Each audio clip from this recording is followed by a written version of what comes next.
ಎಲ್ಲರಿಗೂ ನಮಸ್ಕಾರ. ಇವತ್ತು ನಾವು ಎಗ್ ಪೆಪ್ಪರ್ ಫ್ರೈ ಮಾಡ್ತಾಯಿದ್ವಿ. ಅದಕ್ಕೆ ಬೇಯಿಸಿರೋ 3 ಮೊಟ್ಟೆ ತೊಗೊಂಡಿದ್ದೀನಿ. ನಾನು ಮೊಟ್ಟೆಗಳನ್ನ ನೀಟಾಗಿ ಕಟ್ ಮಾಡ್ಕೊಳ್ತೀನಿ.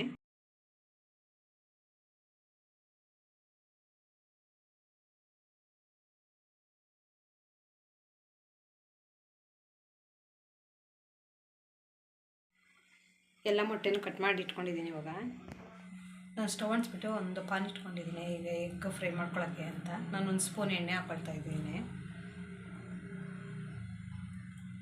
ಈಗ ಎಣ್ಣೆ ಬಿಸಿಯಾಗಿದೆ, ಮೊಟ್ಟೆಗಳನ್ನ ಹಾಕ್ಕೊಳ್ತೀನಿ.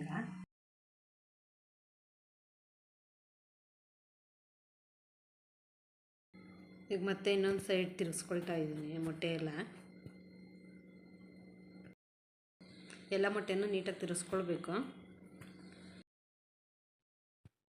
ಮೊಟ್ಟೆ ತಿರ್ಸ್ಕೊಂಡಾದಮೇಲೆ ಪೆಪ್ಪರ್ ಪೌಡ್ರ್ ಹಾಕ್ಕೊಳ್ತಾ ಇದ್ದೀನಿ.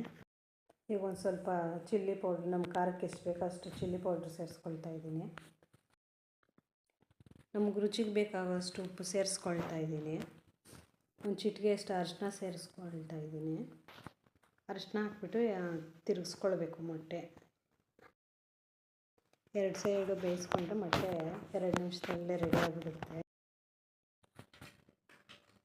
ಈಗ ಮೊಟ್ಟೆ ರೆಡಿಯಾಗಿದೆ. ಕೊನೆಯಲ್ಲಿ ಕೊತ್ತಂಬರಿ ಸೊಪ್ಪು ಹಾಕ್ಕೊಳ್ತಾ ಇದ್ದೀನಿ. ಈಗ ಎಗ್ ಪೆಪ್ಪರ್ ಫ್ರೈ ರೆಡಿಯಾಗಿದೆ. ನಮ್ಮ ಚಾನಲ್ ಯಾರ್ಯಾರು ನೋಡ್ತಾರೆ ಸಬ್ಸ್ಕ್ರೈಬ್ ಮಾಡ್ಕೊಳ್ರಿ, ಶೇರ್ ಮಾಡಿರಿ ನಮ್ಮ ವಿಡಿಯೋ.